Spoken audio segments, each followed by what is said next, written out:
Hello everyone, it's the Historical Gamer once again, and today I'm going to be taking a first look at a new DLC pack for Rome Total War 2, or I guess technically Total War Rome 2. This is a brand new DLC pack that just came out. It's called Empire Divided, and it looks at the Roman Empire in the year 270 AD. 270 AD is an interesting point in history because it's when Aurelian, the sort of famous general who worked very hard to reunite the Roman Empire, was around, but it was also a period of time of great strife for Rome, and Empire Divided looks at that. You see, if you think of the Roman Empire, people often think of its fall in the late 4th century when it kind of disintegrated, and it's sort of people debate the end of the Roman Empire.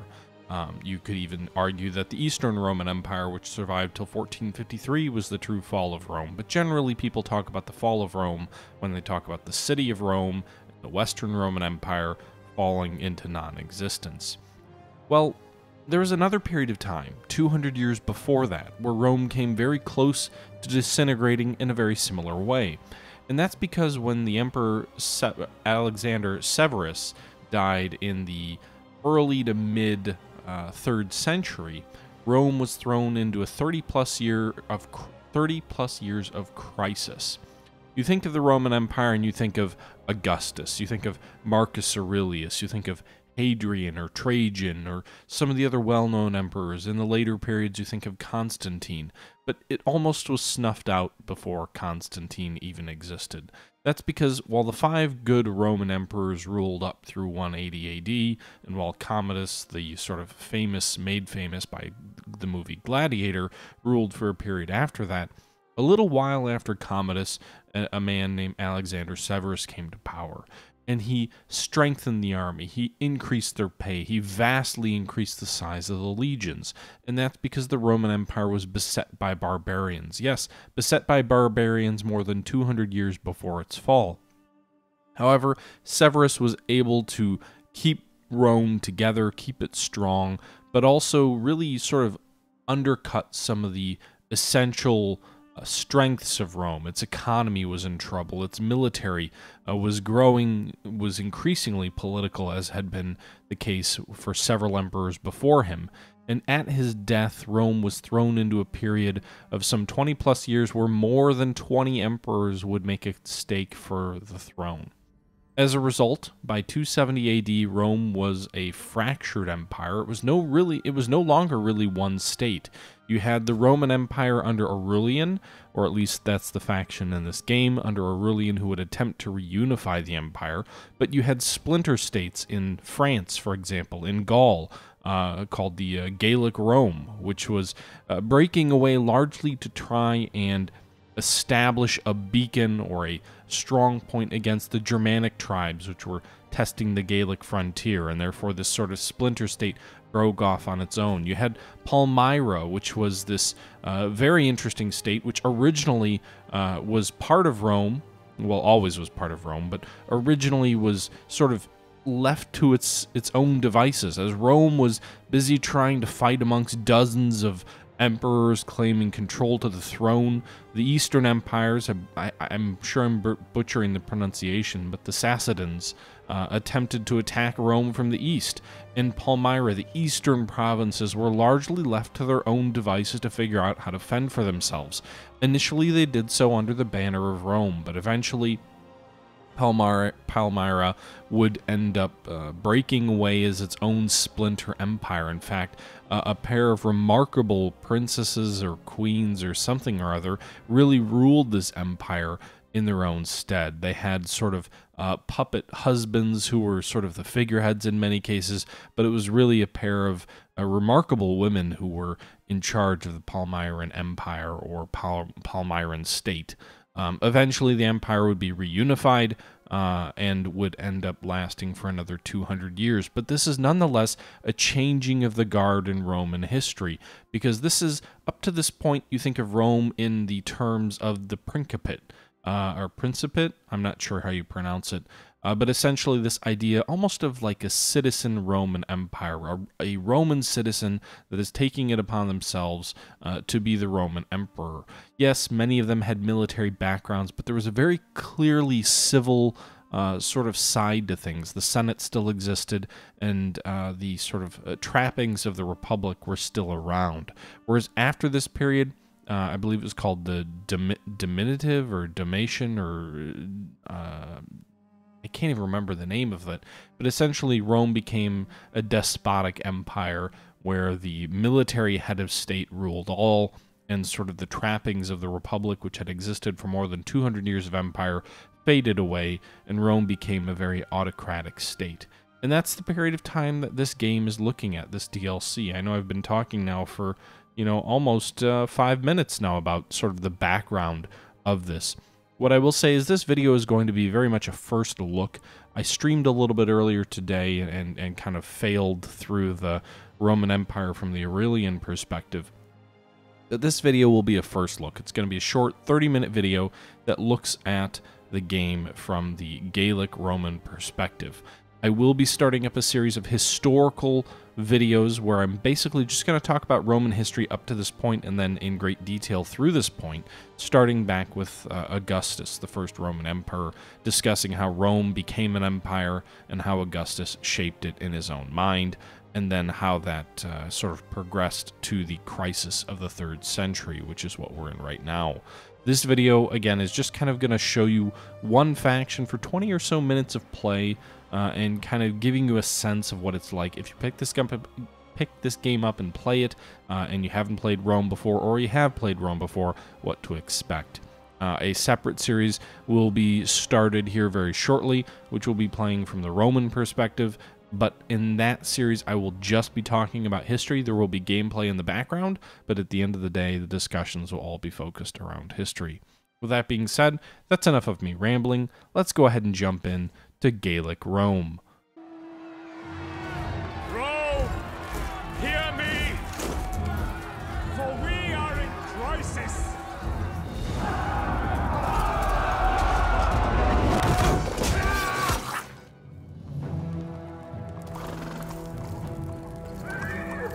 To the north, Roman impostors, led by Tetricus, grow ever stronger.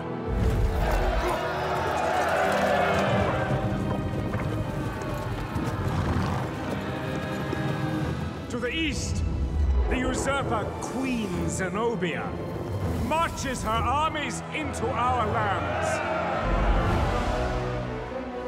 This is unacceptable.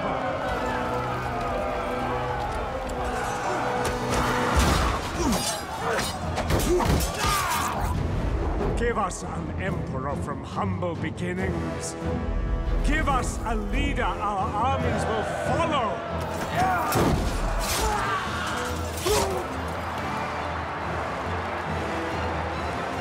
Give us Emperor Aurelian.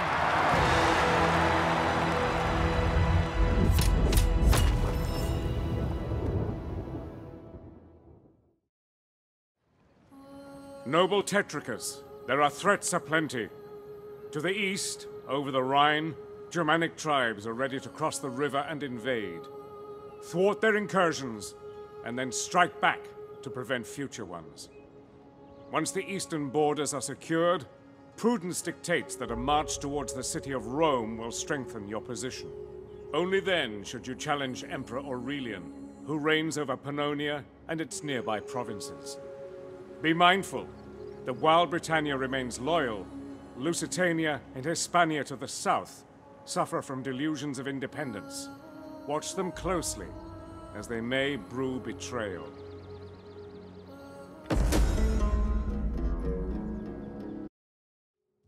Well, that's an interesting overview, if you will, going in. A little bit annoying. I looked, the sort of cinematic briefing is only from the perspective of Aurelian, which kind of takes away of some of the immersion of playing as Gaelic Rome.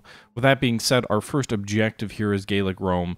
We're ruling as Tetricus. Our first order of business is to expand our forces. New recruits and hardened veterans join our legions as the Gaelic Emperor prepares to meet Germanic hosts on the battlefield. We need to maintain a minimum of 80 total units, and if we do so, we will get 2,000 treasury. Okay. Troubled times. In the recent years, the whole world has been torn by wars and strife.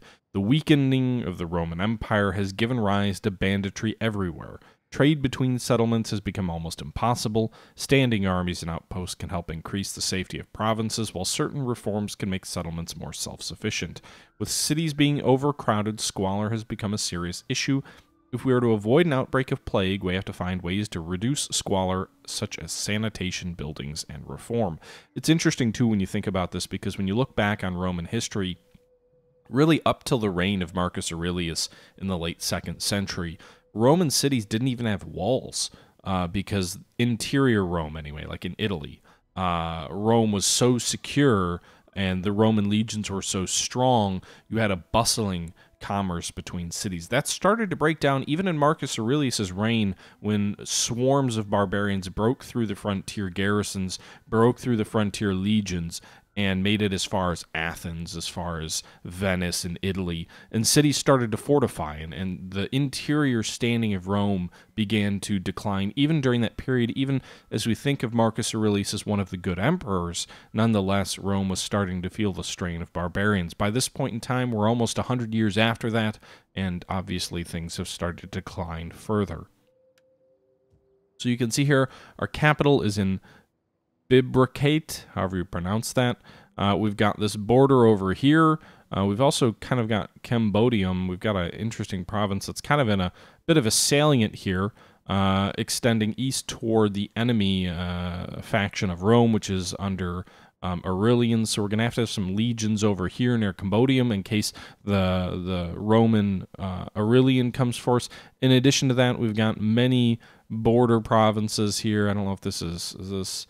The Franchi provinces border us, the Lamborghini provinces border us, and the Alemanni border us. So we have 3 barbarians on our borders.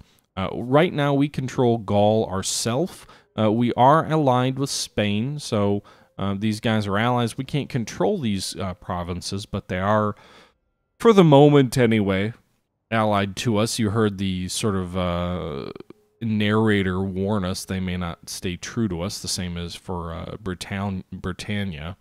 So I guess we'll see what happens. Now, the nice thing is playing as Gaelic Rome is I don't think I've got a ton to worry about from the naval perspective.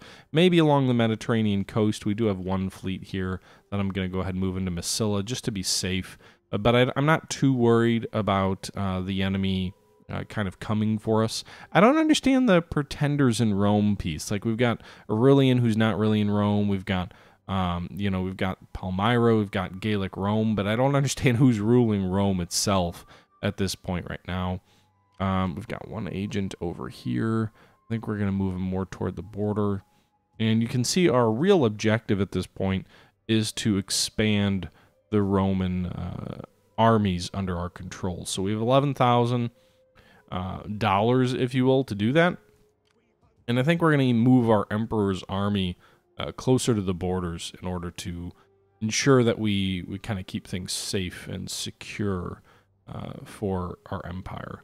We've got an army of Gaelic legionaries, 4 Gaelic legionary units, 3 heavy skirmisher units, all based out of Bibracate.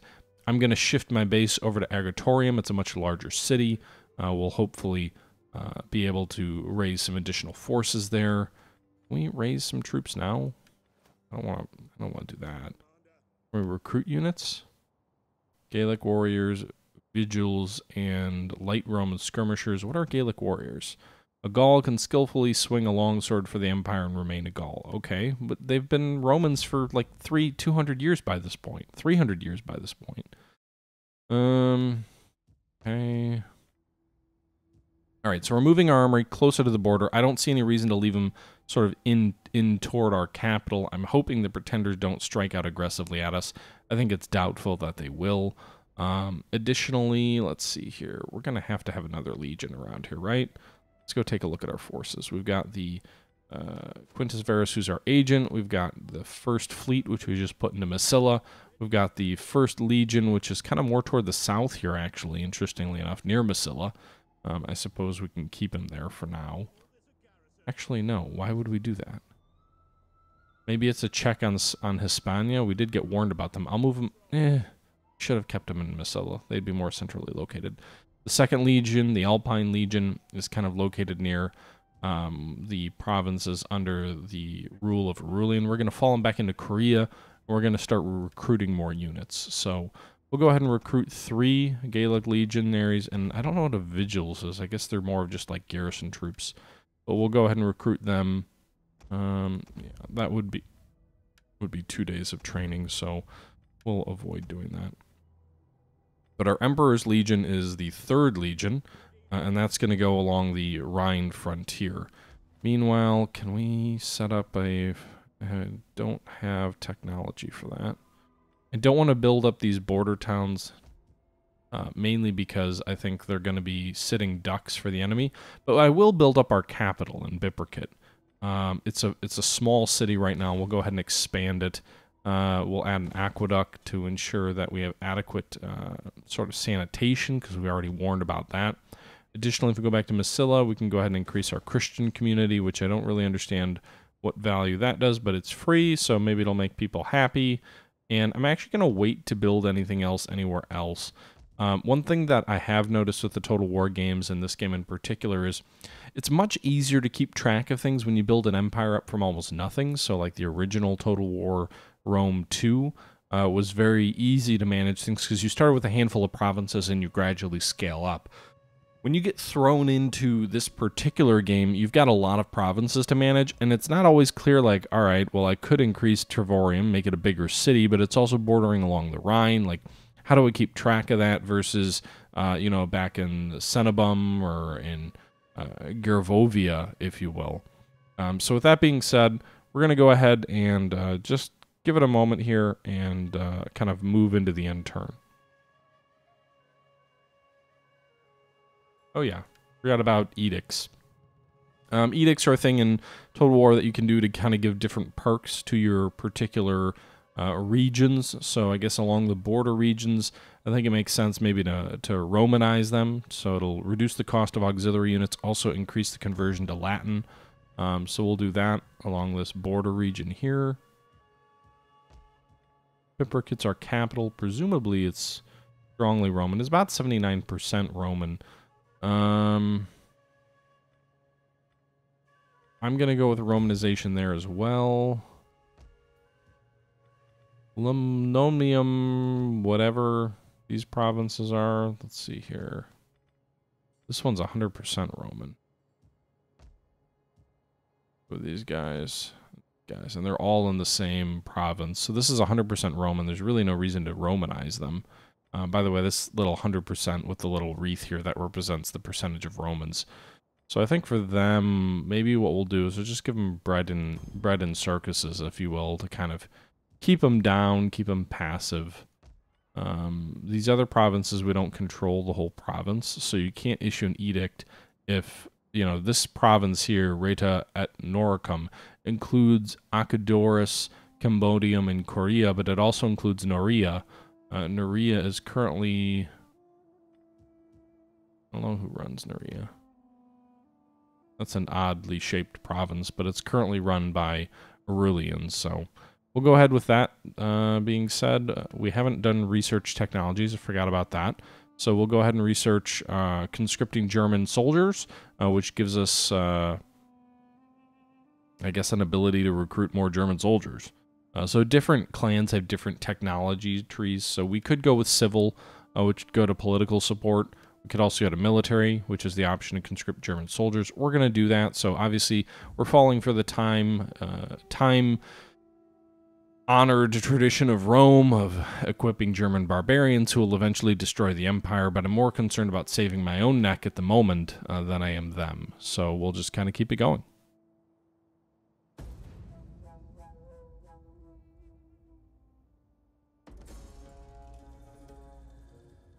Okay, so there appears to be a war between the Caledoni and Britannia. And if we don't go into the war on the side of Britannia, we will lose them as allies. So we'll go into war with Britannia. It looks like the odds are in Britannia's favor, so hopefully they'll just win without our help, because I'm not going to be sending troops across the ocean. Now, the Franki, who are one of the provinces that border us, are offering us peace. We're currently at war with them as well as the Alemanni, and they'll also pay us 600 gold talons. I see no reason not to accept. I'll take the money. I'll also take the peace treaty. That's one less enemy that we have to worry about. Okay. So, Quintus Paris. All right. Good. Looks like the Roman pretenders are threatening us. We're going to start moving them toward Akadoris, or however you pronounce that. Meanwhile, our army, we have an army, I believe, in Scylla.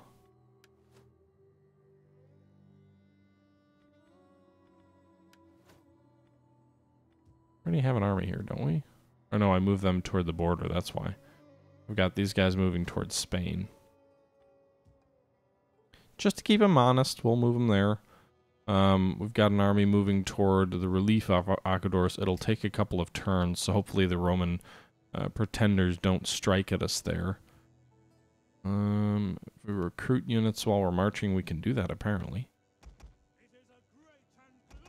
Alright, so recruit 2 skirmishers and 2 more Gaelic swordsmen. Additionally, our Emperor's army continues to march. And we're at war with the Alemanni, so it might be worth striking out against them to kind of neutralize one of our adversaries. Just a thought. We'll move him into Agatorium. Go ahead and recruit some units while he's there. He's got the option of these guys who are just kind of general garrisons or Gaelic warriors. So we'll go 2 Gaelic warriors and 2 skirmishers. I don't want to get too large of an army, given that, you know, that obviously will hinder our ability to purchase and upgrade things. On the flip side, I don't want to totally forget about it either, so.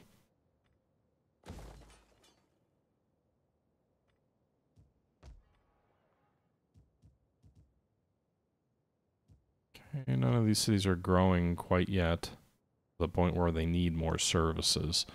I'm actually going to wait to do anything along those lines.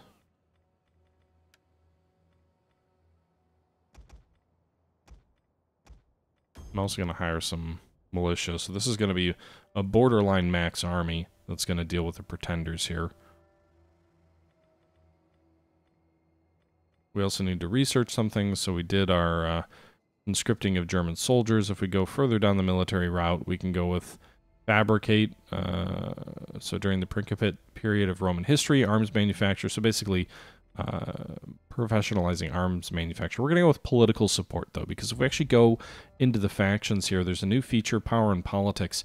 There's sort of this house of the Roman Senate to see where support lies. And currently, our support is, what is ours? Ours is the Patriarchy Council. We have a very small amount of support, 25%. Aurelian has 48. He doesn't have more than 50%, but he does have a strong amount of support. So I'm going to try and increase our support by researching some of these civil traits.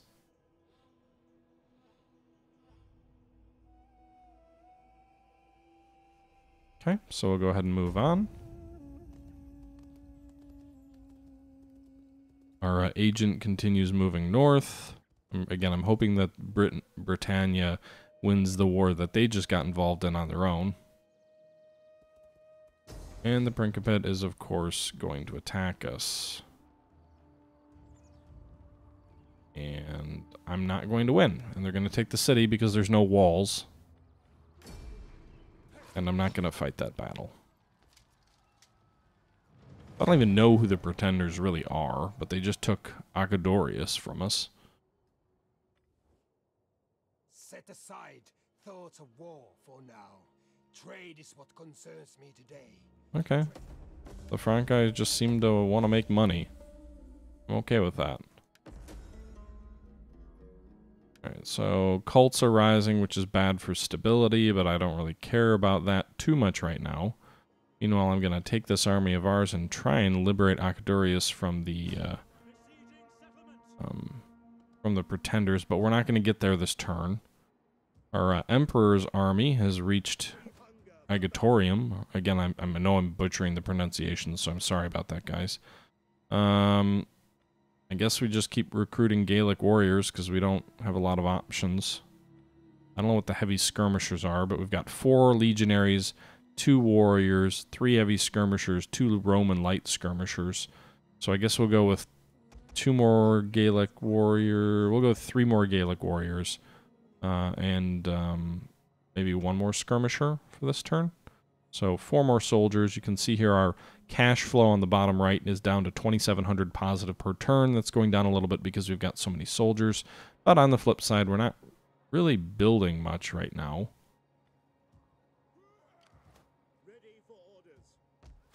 We probably could, but none of our cities have expanded to the point where we need to build. I'm trying to keep a safe amount of money because some of these are going to start expanding before too long. Frankly, I don't have a lot of buildings that I already have that I can expand, so really the only option is to make the cities larger, which I want to kind of solidify my hold on these provinces before I start going making things larger. One city I'm going to make larger is Narabo.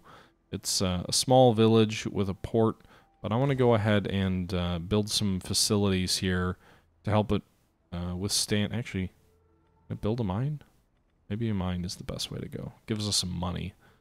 But I'm actually going to go ahead and Field of Mars, Auxiliary Camp. I'll make a military construction camp. I want to be able to recruit here because I just get the sense that Spain's going to turn on me. I could be wrong.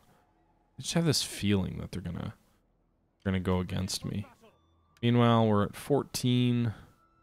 We'll go ahead and hire 1 more German mercenary. Brings us up to 15. I can't recruit any new troops, but I think this is a pretty good size army here that's approaching these pretenders. It seems to be much larger, so we'll see what the pretenders do. But I think we're ready to kind of move in another turn. We're not researching any technologies because I'm not paying attention.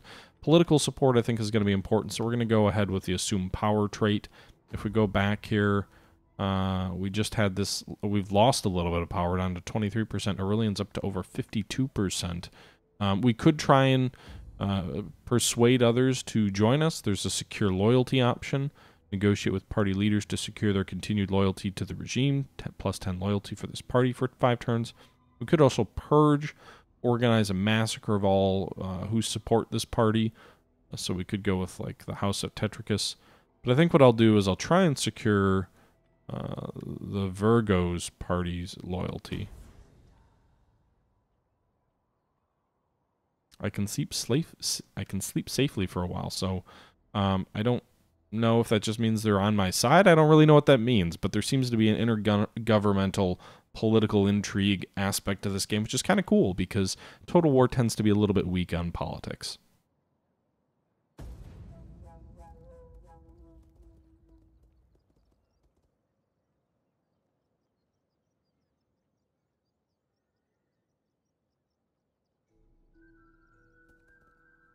Okay, more Roman pretenders coming out. They want to fight us.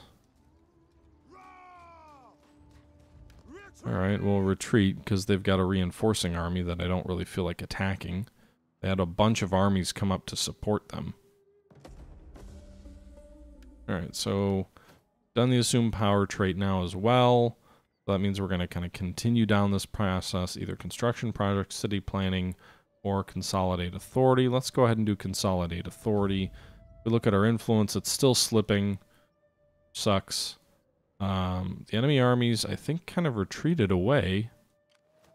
So let's go ahead and attack Acadores. Hopefully the enemy is evacuated. They have. And we'll just go ahead and auto-resolve this battle.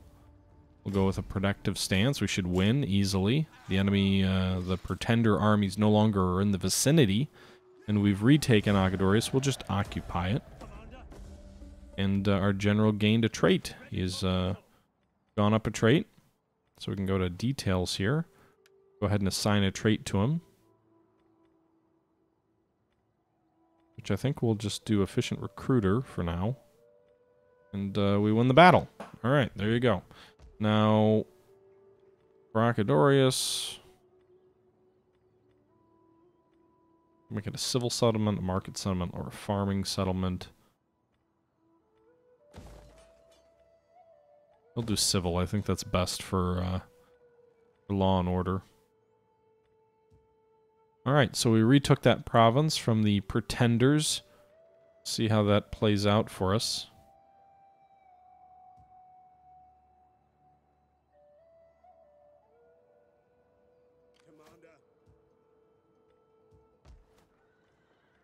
Meanwhile, we'll expand this to a something.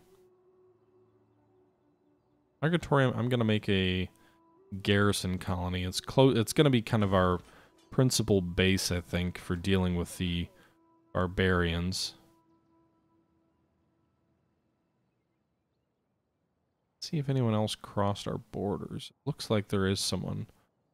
Looks like the Alemanni are approaching Camdondium. I don't have the ability to get my army there in time. What I could do is strike at the rear of the Alemanni and strike at their settlement here. That might actually be quicker than trying to go to the aid. I think we're still at least 2 turns away from getting to Cambodium that way. This way we can approach them and, if not defeat them outright, maybe, you know, in retribution, deal some punishment.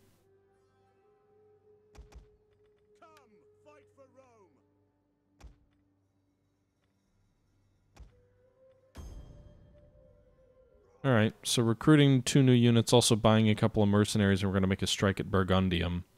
And then potentially the rear of these Germanic Alemanni. I'm presuming this province is lightly defended. Cambodium doesn't have a wall, so it won't even withstand a siege. There's no point in trying to go there. But let's see what happens in between turns.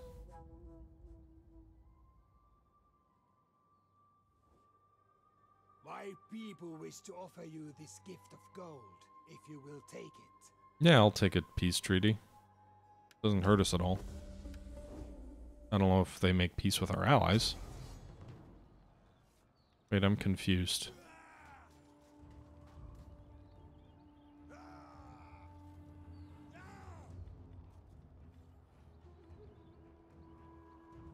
We don't have a wall, so they're attacking us. We actually have about the same number of men that they do. They've got a large number of legionaries and armored archers. So basically we stand no chance.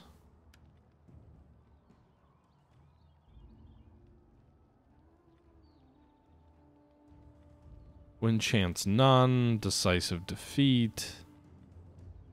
Great. I guess go aggressive. You're gonna die. Might as well try and deal some damage. That's gonna suck. 2,000 soldiers. A noble death. Great. Our force gets wiped out and only inflicts 500 casualties on them? Jeez.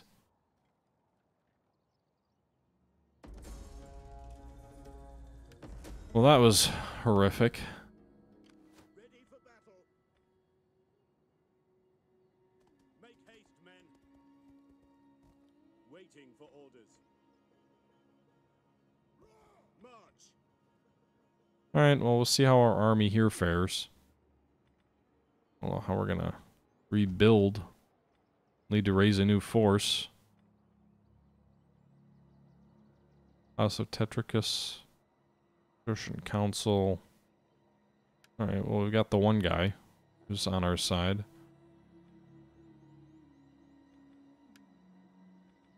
Armored chariots, I don't want that. Do Equite. Recruit some units.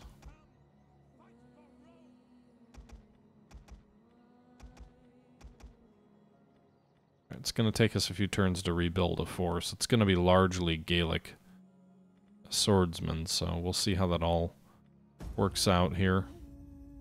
I'm making a move against the Alemanni, trying to weaken them so I don't have to worry about them as much. I've made peace with the Franki.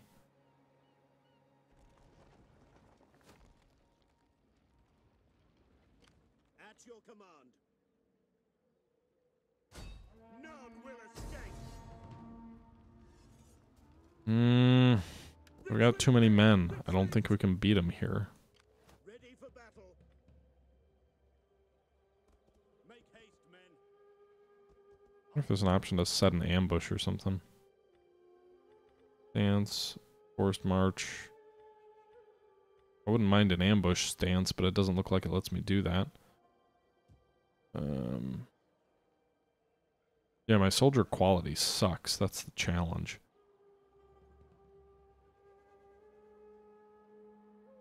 Alright. Well, I think that'll about do it for this video. This was, again, a first look. This is one of those examples of a Total War game where you get thrown in and there's a lot. And I guess a lot to manage and understand. And I guess my recommendation is if you're a new player to the Total War genre, don't rush it. Take your time. Don't do what I did and try and rush through it.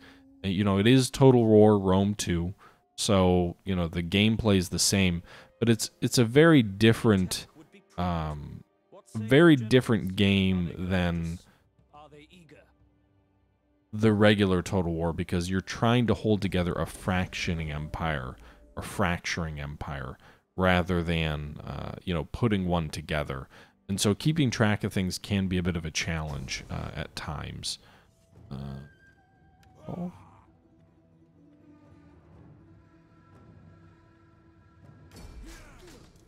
Let's see how accurate that simulation is. A close victory, just like it said we would have.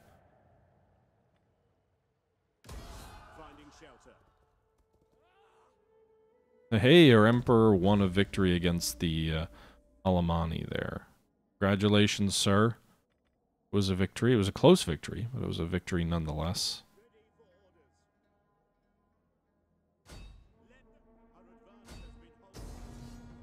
And you can't win that one because they've got a whole bunch of reinforcements coming. Can fall back and try and draw them with you. Anyway, so yeah, overall, interesting game. Something I'm excited about. I'm going to be having a series playing as Aurelian, and I'm going to really just be playing that game within in the background while talking about history. That should start in the next couple of days, as soon as I've got the ability to record it and get a little bit more familiar with the game. It's a challenging game. There's a lot going on. You've got to deal with barbarians. You've got to deal with fellow Romans. I'm fighting the Alemanni here. I'm fighting the Romans down here. The Romans have better troops than us. The Alemanni have a lot more troops than us. Fighting as the Gaelic Romans, you don't have the same quality of troops as the regular Roman groups. You're more reliant on Gaelic warriors rather than legionaries, although you do have some limited access to legionaries. You've also got a weird chariot sort of unit rather than the Romans who have Praetorians, and then you can play as a whole bunch of barbarian groups as well. So it's an interesting addition. I think it's exciting. I want to see more versions of Total War Rome where you're fighting as the Romans. I would love to see a Marcus Aurelian campaign where you're fighting against the Quadi and the Marcomanni and the Sarmatians. You know, I think the Roman Empire itself, after it's built itself out, is an underexplored period of Roman history that could make for a lot of good games. What about Hadrian or Trajan's campaigns? Those would be very interesting in periods that Total War, certainly on one hand, and really no computer games that I can think of tend to delve into. I think maybe the idea is, oh, Rome is big and powerful and strong, and so it'll be too easy to win. But I think games like Total War Rome 2, Empire Divided, Total War Attila, before it, Rome Total War Barbarian Invasions, they show that sometimes, in my opinion, the most interesting games are trying to figure out how you hold together a fractioning empire. Not fractioning. I keep saying that. It's not even a word, I don't think. A fracturing empire can be just as fascinating, if not more so, and more challenging than trying to build one. But anyway, guys, that was just sort of a short little first look video of mine here today. I hope you guys all enjoyed. Let me know your thoughts below. And until next time, this is the Historical Gamer saying thank you for watching, and I'm out.